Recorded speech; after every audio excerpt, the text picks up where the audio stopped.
Dominique Delal, nous sommes avec vous, donc vous êtes notaire à Saint-Chély. Absolument. Et vous êtes ici bien entouré, à ce que je vois, vous êtes 8 à notaires pour l'instant, mais la quinzaine de notaires que compte la Lozère est prévue sur site. Absolument, et puis une partie est à Paris. Une partie est à Paris. Également, voilà. Et derrière vous, donc une cinquantaine de personnels de vos études et Absolument. plus. Donc quelles sont vos revendications aujourd'hui? Alors la revendication, c'est simplement que le gouvernement voudrait changer le statut du notariat en lui enlevant un certain nombre de prérogatives. Et ça remettrait en question totalement le droit tel que nous le connaissons actuellement, l'authenticité des actes, la rédaction faite par les notaires des actes immobiliers, donc la sécurité qu'apporte le notaire à ces actes. La remise en cause du statut, à notre sens, va enlever la sécurité pour nos clients.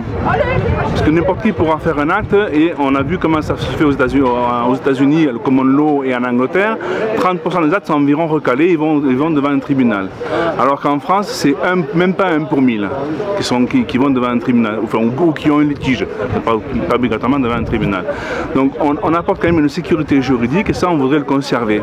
La réforme entraînerait une perte totale de ce statut, sans parler du statut donc, social de nos salariés bien sûr, et des pertes d'emploi très importantes.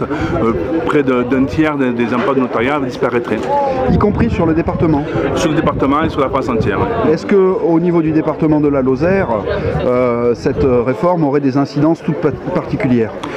Pas plus qu'ailleurs, parce qu'on raisonne vraiment au niveau général. On nous a donné beaucoup de missions. On a donné des missions pour récupérer l'impôt. Donc, grâce à nous, le conseil général qui est en face de nous, il récupère énormément de sommes d'argent, parce que chaque vente génère des taxes et des impôts pour le département. Pareil pour chacune des communes. Donc nous collectons ces impôts gratuitement pour le compte de l'État. Nous faisons pour lui beaucoup de missions que nous faisons également gratuitement. Le tarif qui nous est alloué donc, pour chacun de ces actes est redistributif, c'est-à-dire que chaque acte un peu important donc, a des honoraires un peu élevés, mais ça permet de payer les actes donc, plus petits, donc des montants plus faibles, qui eux sont faits à perte. Alors, à côté du mouvement des notaires, qui connaît certainement une grande mobilisation aujourd'hui, vous connaissez un peu les chiffres? Aujourd'hui, à Paris, donc, tous les départements de France auront une manifestation donc, en préfecture. Je pense qu'on doit représenter environ 60 000 salariés en total sur la France entière, 9 500 notaires. Et donc sur Paris, il y aura une manifestation place de la République qui rassemblera environ 12 000 personnes aujourd'hui. Donc à côté de vous, notaires, on voit aussi beaucoup d'autres professions de loi. Tout à fait. Manifester ou...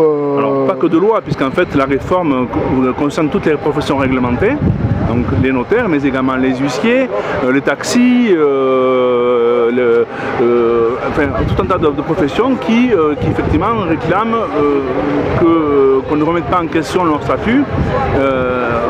On a l'impression qu'on est un peu, pas des boucs émissaires, mais presque. C'est-à-dire qu'il faut trouver quelqu'un de coupable à cette malheureuse crise, et on remet en question un petit peu ce qui marche. Et nous trouvons que dans les parties juridiques, donc que ce soit les huissiers, les greffiers de commerce, les notaires et autres, le système tel qu'il est fait marche bien, et on ne comprend pas pourquoi on le remettrait en question.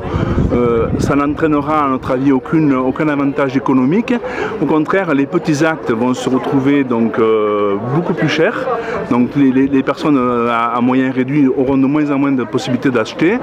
Les personnes qui ont un peu plus de moyens, donc pour les gros actes, eux, ça sera peut-être un peu moins cher, et encore on n'est pas sûr. Donc en fait le but n'est pas du tout, était totalement à l'encontre de notre objectif. Aujourd'hui nous assistons au premier acte d'une revendication, si vous n'êtes pas entendu. C'est le premier acte, comme vous dites, donc on aura d'autres actions s'il le faut, on montrera un peu notre utilité. Notre but, c'est de montrer que nous sommes utiles à la société, qu'on a un rôle de sécurisation de notre système juridique. Ça existe depuis la Révolution, nous avons été instaurés à ce moment-là, et nous estimons que ce système qui existe depuis fort longtemps, et qui a été créé donc, effectivement lors de la Révolution, donc c'était quelque chose de social, d'utile, ne devrait pas être remis en question. Maître Delal, merci. Je vous en prie.